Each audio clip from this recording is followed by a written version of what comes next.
할렐루야.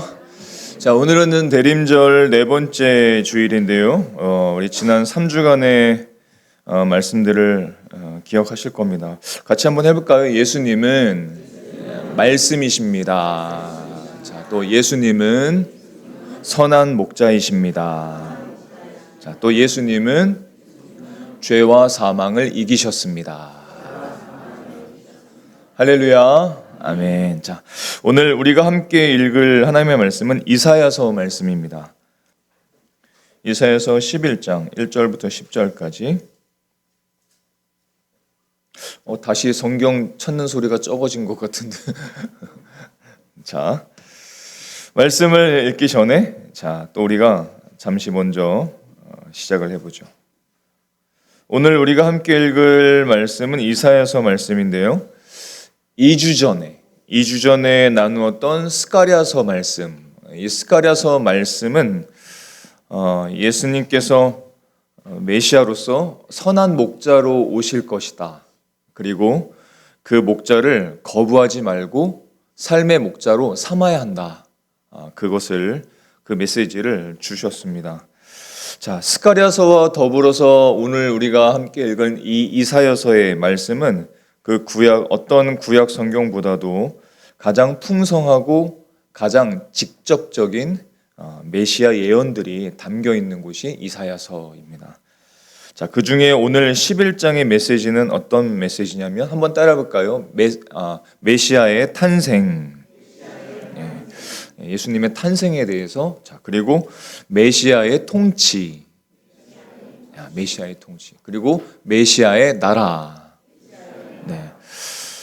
메시아의 탄생과 메시아 예수 그리스도의 통치와 그리고 그 메시아가 장차 이루실 영원하고 영화로운 하나님의 나라, 그것을 우리에게 어떤 아름다운 하나의 그림처럼 동화처럼 보여주고 있습니다. 자, 오늘도 복음으로 또 예수님으로 또 행복한 예배가 될 수 있기를 소망합니다. 자, 우리 1절부터 10절까지 말씀을 우리 교독해서 읽어보도록 하겠습니다. 제가 먼저 읽겠습니다. 이새의 줄기에서 한 싹이 나며 그 뿌리에서 한 가지가 나서 결실할 것이요, 그 위에 여호와의 영 곧 총명의 영이요 모략과 재능의 영이요 지식과 여호와를 경외하는 영이 강림하시리니 그가 여호와를 경외함으로 즐거움을 삼을 것이며 그의 눈에 보이는 대로 심판하지 아니하며 그의 귀에 들리는 대로 판단하지 아니하며 공의로 가난한 자를 심판하며 정직으로 세상의 겸손한 자를 판단할 것이며 그의 입에 막대기로 세상을 치며 그의 입술의 기운으로 악인을 죽일 것이며 공의로 그의 허리띠를 삼으며 성실로 그의 몸의 띠를 삼으리라. 그때에 이리가 어린 양과 함께 살며 표범이 어린 염소와 함께 누우며 송아지와 어린 사자가 살찐 짐승이 함께 있어 어린 아이에게 끌리며 암소와 곰이 함께 먹으며 그것들의 새끼가 함께 엎드리며 사자가 소처럼 풀을 먹을 것이며 젖 먹는 아기가 독사의 구멍에서 장난하며 젖된 어린아이가 독사의 굴에 손을 넣을 것이라. 내 거룩한 산 모든 곳에서 해됨도 없고 상함도 없을 것이니 이는 물이 바다를 덮음같이 여호와를 아는 지식이 세상에 충만할 것임이니라. 그날에 이새의 뿌리에서 한 싹이 나서 만민의 기치로 설 것이요 열방이 그에게로 돌아오리니 그가 거한 곳이 영화로우리라. 아멘. 오늘 함께 읽은 이사야서의 말씀, 이 정말 아름다운 이 모습을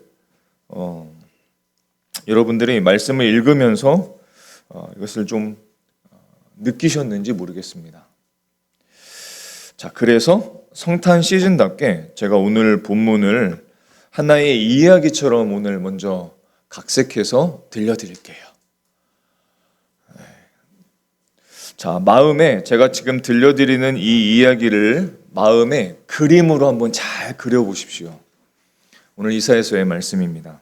자, 아주 오래전 아주 오래전 큰 숲이 있었습니다. 그 숲의 이름은 무엇이냐면 다윗의 숲입니다. 다윗의 숲. 그 숲엔 큰 나무들이 많았는데 큰 나무들이 하늘을 가릴 만큼 울창했습니다. 모든 생명들이 그 숲에서 쉼을 얻었습니다. 자, 그런데 어느 날 거센 불길이 그 숲을 덮쳤습니다. 나무들은 쓰러졌고 숲은 잿더미가 되어버렸습니다. 사람들은 울먹이면서 말했습니다. 이제 끝이야. 이 숲은 이제 끝이야. 다시는 나무가 자라지 못할 거야. 자, 그런데 그 잿더미 속에서 하나 남은 것이 있었는데 검게 그을린 구루터기가 하나 남아 있었습니다. 쓰러진 나무의 밑둥이죠. 그것을 구루터기라고 하죠. 그 하나가 남아 있었던 것입니다. 자, 그런데 어느 날 아침에 그 구루터기 옆에서 아주 작은 초록색 싹 하나가 고개를 내밀었습니다. 이 싹을 보니까 너무 작아요. 바람이 불면 금방 꺾일 것 같습니다. 아무도 주목하지 않았어요. 자, 그런데 그 싹이 서서히 그리고 조용히 멈추지 않고 자라나기 시작합니다. 사람들은 놀라긴 했지만 큰 관심을 주지는 않았습니다. 그 작은 것이 뭘 할 수 있겠어? 생각했습니다. 저건 아무것도 아니야. 저렇게 약한 것이 무엇을 할 수 있겠어? 자, 그런데 이 싹은 그냥 싹이 아니었어요. 그 싹 위에는 보이지 않는 바람이 머물고 있었습니다. 자, 그 바람은 어떤 바람이냐면 지혜의 바람, 총명의 바람, 이해의 바람, 옳고 그름을 아는 바람, 존중의 바람, 사랑의 바람, 이 바람이 그 싹 위에 머물고 있었습니다. 이 바람이 머무는 싹은 다른 싹들과 너무 달랐어요. 이 싹은 큰 소리로 자신을 드러내지도 않고 자신이 갖고 있는 힘으로 다른 것들을 억누르지도 않습니다. 대신 이 싹은 작은 생명들까지도 보호하고 상처 입은 가지를 품어주고 연약한 존재들 옆에 우두커니 서 있었습니다. 자, 그런데 놀라운 일이 일어나기 시작했어요.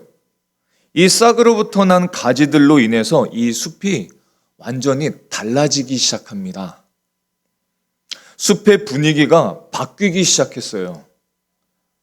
어떤 분위기가 되었냐면 이리가 또 늑대가 더 이상 어린 양을 쫓지를 않습니다. 표범은 염소 옆에서 잠을 자고 있고 사자가 풀을 먹으면서 소 옆에서 쉽니다. 어린아이가 있는데 이 어린아이는 맹수들 가운데서 아장아장 걸어 다닙니다. 숲에는 더 이상 울음도 없고 도망도 없고 피도 없고 아픔도 없어집니다. 모두가 궁금했습니다. 어떻게 이런 일이 일어날 수 있었지? 마법이라도 일어난 것일까? 자, 그렇게 물었을 때 그때 숲에 오래된 새가 이렇게 말을 합니다. 그건 마법이 아니야. 이 숲이 이제 누가 진짜 주인인지 알게 된 거야. 이 숲의 진짜 주인은 저 싹이야. 이렇게 말을 했습니다. 숲은 이 싹을 바라보면서 자신의 주인임을 알게 되었고 그 싹을 신뢰하게 되었어요. 그리고 주인을 아는 그 마음이, 그 사랑이 이 숲 전체를 가득 채웠습니다. 마치 바다가 물로 가득 찬 것처럼 말입니다. 자, 그런데 그 싹은 더 이상 이제 작은 싹이 아니라 작은 나무가 이제 아닙니다. 그 나무는 어떤 나무가 되었냐면 멀리서도 보이는 깃발 같은 나무가 되었어요. 그리고 사람들과 동물들 그리고 멀리서 길을 잃은 사람들까지 그 나무를 보고 이 숲에 모여들기 시작합니다. 그 나무 아래서는 누구도 밀려나지 않고 누구도 무시당하지 않고 누구도 아픔이 없고 모두가 안식하고 모두가 생명을 얻으며 모두가 살아나기 시작합니다. 자, 그런데 이 이야기가 끝나지 않았습니다. 왜냐하면 이 숲은 아직 완성된 것이 아니기 때문입니다. 여전히 가끔 차가운 바람이 부는 날도 있습니다. 상처가 남아있는 곳도 있습니다. 그런데 이 숲 앞에는 이런 표지판이 서 있습니다. 이 숲은 회복을 시작했습니다. 그리고 지금도 복원 중이고 완성되어 가고 있습니다. 자, 이제 숲은 알고 있습니다. 그 구루터기 옆에서 시작된 그 싹은 절대로 멈추지 아니할 것을 알게 되었습니다. 그리고 이 싹은 새로운 세상을 만드는 나무라는 것을 알게 되었습니다. 그리고 그 표지판 밑에 이렇게 써 있습니다. 이 숲에 여러분 모두를 초대합니다. 자, 잘 썼나요? 제가 썼습니다. 싹은 예수 그리스도, 바람은 성령님, 그리고 그 숲은 하나님의 나라, 예수님이 통치하시는 영광스럽고 영화로운 그 나라, 그리고 그 인생, 그리고 장차 완성될 천국. 이사야서의 오늘 이 말씀은 그것을 마치 동화처럼 보여주고 있어요. 이것이 오늘 본문의 이야기고 모든 열방과 모든 사람들을 초대하시는 초대장입니다. 예수 그리스도로 시작된 그 아름다운 나라에 여러분 모두를 초대하고 있습니다. 자, 성경으로 이제 가볼까요? 이스라엘의 다윗 왕조는 하나님께 선택받은 왕조였습니다. 자, 그런데 이사야 시대에 이스라엘 백성들은 하나님 앞에 우상 숭배, 불순종, 이것으로 인해서 마치 큰 산불로 완전히 소실된 숲처럼 보였어요. 왕조는 무너졌고 나라는 흔들렸고 백성들은 포로로 그리고 두려움 속에 있었습니다. 하나님께서 약속하신 나라였지만 하나님께서 약속하신 나라도 하나님의 약속도 마치 실패한 것처럼 보였습니다. 신앙은 있었지만 신앙은 현실 앞에서 완전히 무너진 것 같아 보였습니다. 아무런 힘이 없어 버렸어요. 무기력해 보였습니다. 자, 그런데 그때 하나님께서 메시지를 주십니다. 그 폐허 속에서 싹 하나를 일으키시겠다는 거죠. 그리고 그 싹이 결실할 것이라는 소망의 메시지를 주셨습니다. 그 메시지를 우리 1절의 말씀으로 우리 같이 한번 읽어볼까요? 자, 1절의 말씀입니다. 함께 읽겠습니다. 이새의 줄기에서 한 싹이 나며 그 뿌리에서 한 가지가 나서 결실할 것이요. 싹이 나서 그 뿌리에서 가지가 나고 결실할 것이다 말씀하십니다. 이새는 누구냐면 다윗 왕의 아버지이죠. 당시 다윗 왕조는 몰락했고 이스라엘은 정치적으로 영적으로 완전히 절망적인 상태에 있었습니다. 하지만 모든 사람들이 다 포기하고 있었을 때 하나님께서 그런 상황 속에서 새로운 소망을 주신다는 겁니다. 그리고 그 소망은 2000년 전 메시아 되시는 예수 그리스도께서 이 땅에 태어나시면서 시작되었고 현실화되기 시작했습니다. 그 소망은 그냥 동화처럼 머물었던 소망이 아니라 이제는 현실이 되기 시작했고 예수 그리스도께서 이 땅에 오시면서 그 하나님께서 말씀하신 영화로운 숲, 그 나라가 시작되었고 지금도 그 나라는 완성되어져 가고 있습니다. 자, 먼저 그것을 예수 그리스도의 탄생을 통해서 먼저 좀 알아볼까요?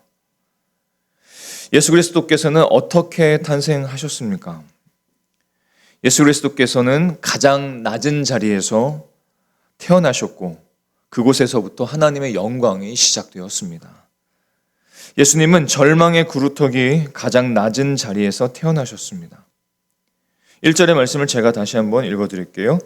이새의 줄기에서 한 싹이 나며 그 뿌리에서 한 가지가 나서 결실할 것이다. 메시아 예수 그리스도는 무너진 다윗의 왕조의 혈통에서 태어났습니다. 근데 이것은 우연이 아니라 하나님의 방식이시죠. 하나님은 높은 왕궁이 아니라 이새의 그루터기, 다시 말해서 보잘것없는 자리에서 메시아를 일으키셨습니다. 예수님은 화려한 왕으로 오시지 않으셨죠. 예수님은 2000년 전에 베들레헴 작은 동네 마국간이라는 곳에 가장 낮은 자리로 우리를 위해서 오셨습니다. 그리고 그 낮은 자리에서 시작된 영화로운 하나님의 나라는 지금도 계속해서 자라나고 있습니다. 그분으로 통해서, 그의 생명을 통해서 수많은 사람들이 생명을 얻고 있고 생명 가운데 살아가고 있고 은혜와 진리로 그 인생들을 충만하도록 도와주고 계십니다. 그리고 그 나라는 결국 완성될 것입니다. 이것이 우리가 살아가고 있는 인생이에요. 자, 그렇다면 그 메시아는, 예수 그리스도는 그를 따르는 사람들을 어떻게 통치하시고 계실까요? 의의 메시아는 성령님으로 우리를 통치하시고 계십니다. 2절로부터 5절까지의 말씀을 한번 같이 읽어볼까요? 다시 한번 읽어보겠습니다. 자, 시작.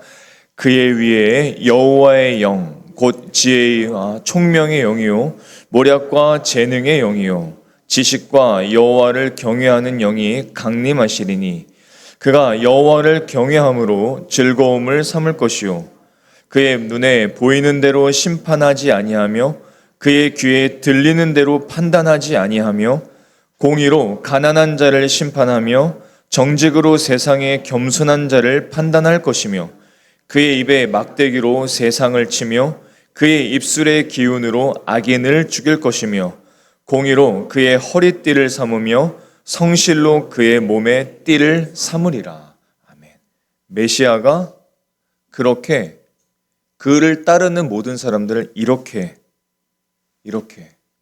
통치하시고 계신다는 겁니다. 2절의 처음의 시작을 보게 되면 그의 위에라고 말씀하시죠. 그의 위에라는 건 그 싹 위에, 즉 메시아 위에 여호와의 영, 즉 성령님이 임하신다는 뜻입니다. 성령님이 임하신 메시아는 세상의 왕들과 세상의 사람들과 다른 방식으로 그를 따르는 모든 사람들을 통치하십니다.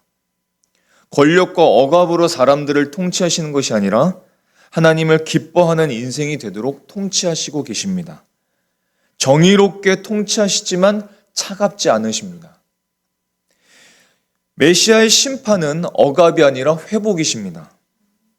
약한 자를 배제하지 않으시고 오히려 약한 자들을 그 중심에 놓으시고 통치하시는 분이십니다.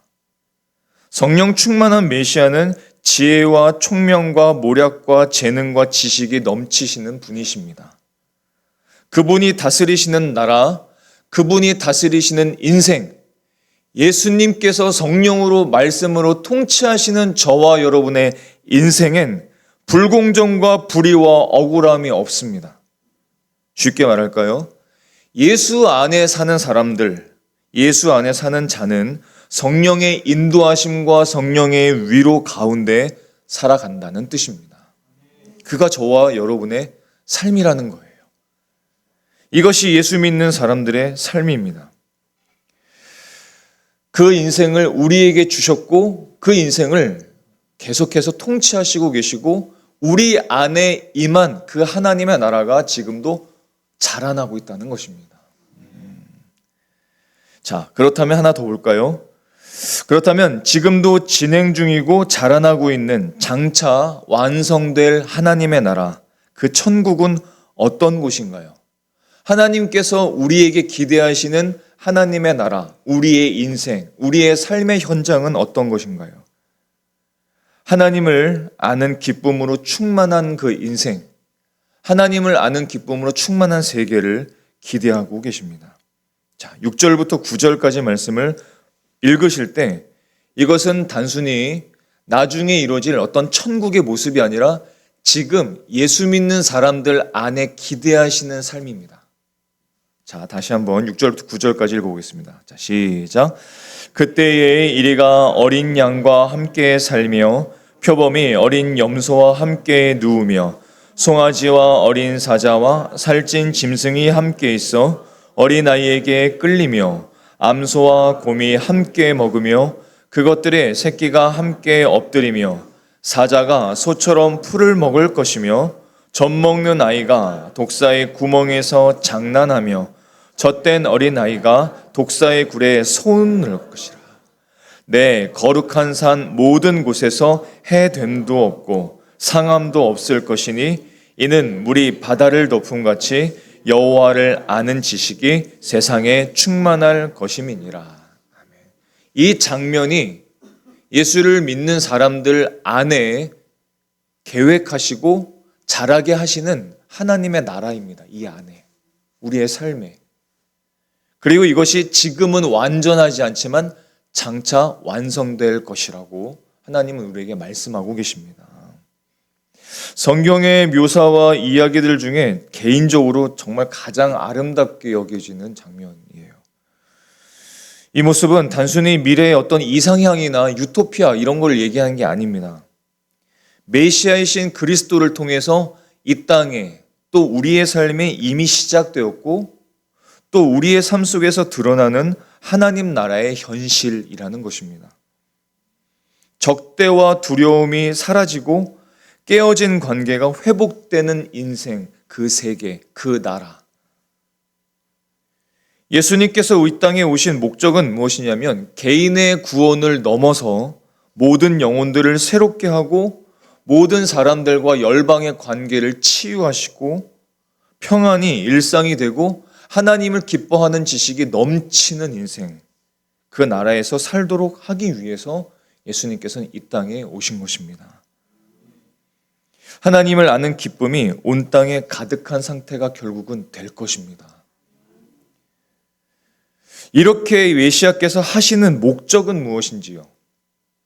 네 번째로 우리가 살펴볼 것은 메시아는 자신을 만민의 기치로 세우시고 열방을 모으시고 안식하시길 원하십니다. 이사야서 11장 10절의 말씀을 우리 읽고 그 다음에 새한글 버전으로도 함께 읽어보겠습니다. 자, 10절입니다. 그날에 이새의 뿌리에서 한 싹이 나서 만민의 기치로 설 것이요 열방이 그에게로 돌아오리니 그가 거한 곳이 영화로우리라. 여기서 기치라는 말은 신호 혹은 시그널 혹은 깃발이라는 뜻입니다. 그것이 기치입니다. 새한글 성경 버전을 같이 읽어볼까요? 시작. 그날에 이새의 뿌리가 있어서 백성들의 깃발로 우뚝 서 있고 그에게로 민족들이 찾아올 것입니다. 그의 안식처가 영광스럽게 될 것입니다. 아멘. 그날이 언제인가요? 바로 예수님께서 이 땅에 태어나신 그날, 예수님께서 이 땅에 오신 그날에 예수 그리스도께서 열방의 기치가 되셔서 깃발이 되셔서 모든 열방의 사람들이 예수님께로 몰려오게 될 것이라는 예언이었습니다. 그것이 시작되었고 지금 진행 중이고 예수님께서 다시 오시는 그날에 완성될 것입니다. 이것을 이미 700년 그 이전부터 예언을 하신 것이죠. 예수 그리스도께서 이루실 또 시작하시고 이루실 그 영화로운 나라는 모든 사람, 모든 민족에게 열려 있습니다. 그래서 저와 여러분이 지금 여기서 예배하고 있는 것이죠. 우리는 이방인이었고 하나님을 모르는 사람들이었고 예수 그리스도를 무시했던 사람들이고 하나님을 거절했던 사람들, 멸망 가운데 열심히 달려가고 있었던 존재들. 근데 만민의 기치 되시는 예수님 앞으로 우리는 오게 되었습니다. 그리고 그 예수 그리스도를 통해서 준비하신 안식이 우리에게 주어졌습니다. 이것이 계속 진행 중이라는 뜻입니다. 이 영화로운 나라는 열방을 넘어 국경을 넘어 차별을 넘어 모든 민족을 품는 나라.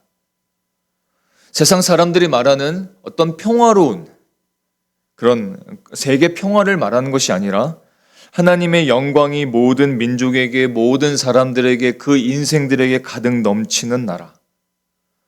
그리고 이 나라는 은혜로 초대받은 사람들이 차별도 없이 갈등도 없이 영원한 안식 가운데 살아갈 수 있는 그 나라. 하나님을 가장 귀한 분으로 여기고 사랑하는 그 나라. 예수님께서 이 땅에 오신 것은 단순히 우리의 어떤 좀 더 나은 삶을 위함이 결코 아닙니다. 예수님께서 이 땅에 오셔서 만민의 기치가 되신 것은, 만민의 깃발이 되신 것은 우리가 영원토록 하나님을 기뻐하는 삶을 살아갈 수 있도록 이 땅에 오신 것입니다. 그래서 예수님께서는 그 일을 위해서, 그 목적을 위해서 우리를 대신해서 십자가를 지셨습니다. 우리 안에 있는 죄와 사망의 그 장막을 모두 찢으시기 위해서 십자가에서 자신의 몸을 찢으셨습니다. 우리와 하나님을 화목하게 만드셨고, 그래서 어떤 인생이라도 그 메시아의 십자가를 통과하면 영화로운 나라에 들어갈 수 있도록 그 소망을 우리에게 주셨습니다.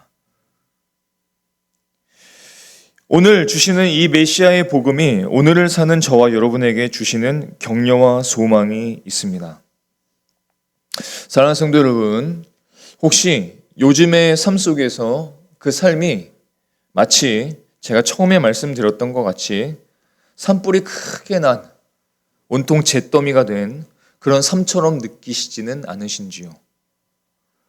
혹시 삶이 그루터기처럼 아주 작고 보잘것없게 느껴지지는 않으신지요? 좀 더 쉽게 말해볼까요?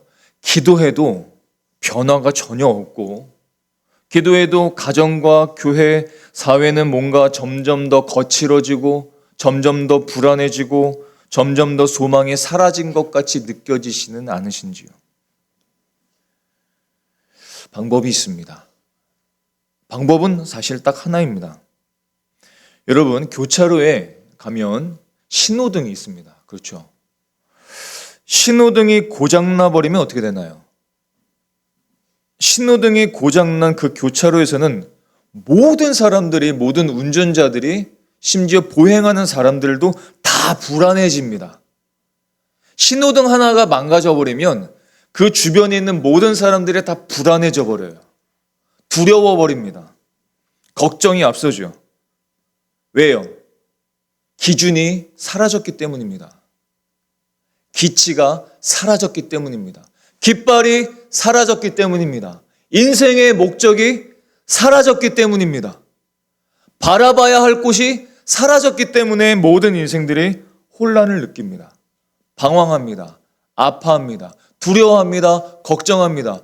염려로 가득 찹니다. 기준이 사라진 거예요. 인생의 모든 혼란과 고통은 그 기준, 하나 있어야 할 그 기준이 사라졌기 때문이에요. 그래서 사람들은 성공, 비교, 인정, 이것을 기준으로 삼고 살아가려고 합니다. 근데 놀랍게도 그렇게 살면 살수록 그 기준은 엉망이 되기 시작하고 마음은 점점 더 혼란스러워집니다. 그래서 하나님은 인생의 기준, 인생의 기치, 만민의 기치, 인생의 유일한 깃발, 인생의 유일한 신호 되시는 예수 그리스도를 이 땅에 보내주신 것입니다. 예수님이 만민의 기치이고 만민의 신호라고 우리에게 말씀하고 계십니다. 끝난 줄 알았던 그 인생에, 끝난 줄 알았던 그 삶에 자라난 그 싹이 바로 예수님이시고, 혼란한 인생 한가운데 서 계신 바로 하나님의 분명한 기준이 예수님이십니다. 그 예수님이 우리의 삶을 위해서 이 땅에 오시고 그 만민의 기치 되시는 예수님을 바라볼 때 인생의 기준이 바로 서게 되고, 혼란과 염려와 두려움은 멈추게 되고, 인생의 기준이 바로 서게 되며 우리는 그 영화롭고 아름다운 나라를 향해서 걸어갈 수 있게 된 것입니다. 예수 그리스도께서 이 땅에 오시지 않으셨다면, 저와 여러분을 위해서 십자가를 지시지 않으셨다면 우리는 마치 신호등이 완전히 고장난 교차로에서 어쩔 줄 몰라 하는 인생으로 영원히 살아갈 수밖에 없었을 것입니다. 오늘 하나님께서는 우리에게 이렇게 말씀하십니다. 아직 끝나지 않았다고 말씀하시고 하나님 나라가 완성되어져 가고 있다고 말씀하십니다. 예수님 안에 거하는 사람은 그 영화로운 나라의 행복을, 그 복과 은혜를 이 땅에서도 맛보며 살아갈 수 있다고 말씀하고 계십니다.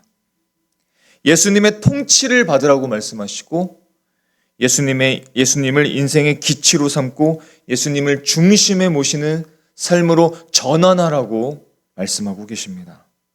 그때 그 숲에서 모든 생명들이 진정한 안식을 취할 수 있었듯이 예수님 안에서, 참된 안식 안에서 우리는 쉼을 쉴 수 있게 될 것이라는 뜻입니다.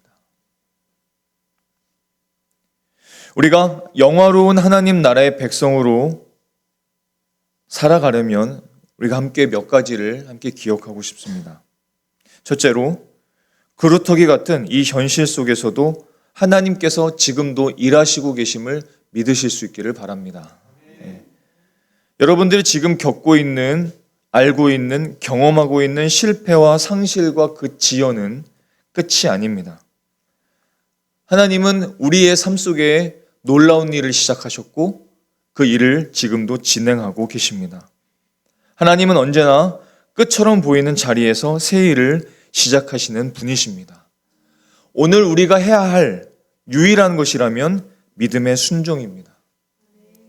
포기하지 않고 하나님을 바라보는 것, 만민의 기치 되시는 예수님을 바라보며 살아가는 것, 그런 연말과 연초가 되실 수 있기를 축복합니다. 둘째로, 세상의 방식이 아니라 예수님의 방식으로 살아가실 수 있기를 바랍니다. 힘으로 누군가를 이기려고 하지 마십시오. 소리로 무언가를 여러분을 증명하려고 하지 마십시오. 비교하면서 서로 아파하지 마십시오. 자신을 세우려고 하지 마십시오. 영화로운 하나님 나라의 백성은 겸손과 공의와 성령의 인도하심 가운데 살아가는 백성들입니다. 오늘 하루 한 가지라도 예수님의 방식으로 선택하고 결정하며 살아가실 수 있기를 축복합니다. 그곳에 하나님 나라가 임하고 하나님 나라를 맛보게 될 것입니다. 셋째로, 깨어진 관계 속에서 화평을 선택하십시오. 이사야가 미리 내다본 이 영화로운 나라는 적대가 사라진 나라입니다. 완벽한 화해는 이 땅에서 이루어지진 못합니다.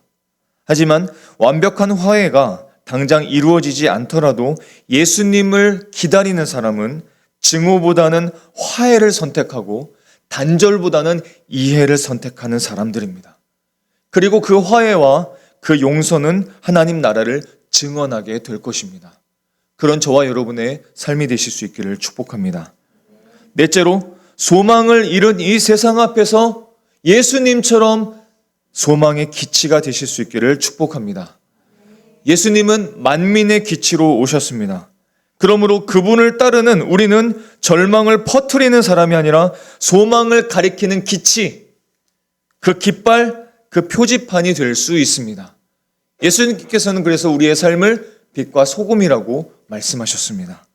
우리의 말 한마디, 우리의 한 태도 하나가 누군가에겐 하나님 나라의 방향을 보여줄 수 있는 것입니다. 사랑하는 성도 여러분, 밤이 가장 어두울 때는 언제인지요? 새벽 직전이죠. 우리는 알고 있습니다. 그 어둠이 완전하고 영원할 것이 아니라는 것을 알고 있습니다. 가장 깊은 어둠일 때 사실은 그 아침이 가장 가까워졌다는 것을 알고 있습니다. 동이 트기 직전에 하늘은 가장 검게 보이지만 그 순간 이미 빛은 오고 있었습니다. 지금 이 시대가 그렇습니다. 딱 이 시대가 그렇습니다. 어둠이 깊습니다. 암울합니다. 어떤 것을 봐도 소망이 없어 보입니다. 세상은 여전히 거칠어 보이고 아파 보이고 소망이 없어 보입니다. 내가 살아가는 이 신앙생활과 교회의 예배가 어떤 큰 힘이 있을 것이라고 예상하지 못하고 우리 안에는 낙심과 좌절이 실상 많이 있습니다. 예수를 믿지만 기쁨과 웃음이 사라진 지가 오래이고 예배를 드리고 하나님을 바라보고 성경을 읽지만 이 마음속에는 어두운 마음들이 가득하지는 않으십니까? 그때 기억하십시오. 오늘의 이 말씀들이 기억나기를 소망합니다. 성령님께서 이 말씀을 우리 마음에 새겨지게 하시고 이 말씀이 그 어두울 때에 빛으로 다가올 수 있기를 소망합니다. 예수님을 기억하세요. 낙심하지 마십시오. 어둠이 깊어 보여도 세상이 여전히 거칠어 보여도 영화로운 나라의 왕 메시아 예수 그리스도께서는 이미 오셨고 지금도 예수님은 이 땅과 우리의 마음과 이 열방을 다스리시고 계시고 반드시 영화로운 완전한 그 나라를 완성하실 것입니다. 그러므로 낙심하지 마십시오. 소망을 놓지 마십시오. 그분의 나라는 이미 임했습니다. 우리가 믿는 예수님은 절망의 뿌리에서 나온 생명의 싹이시고 온 세상과 우리의 삶에 영원한 평화와 공의를 가져오시는 메시아 왕이십니다. 예수님을 나의 주와 구주로 믿고 그의 통치를 기쁨으로 받아들이실 수 있기를 축복합니다. 그의 안식처 안에서 영원한 쉼과 구원을 얻으실 수 있기를 예수님의 이름으로 축원합니다. 기도하겠습니다.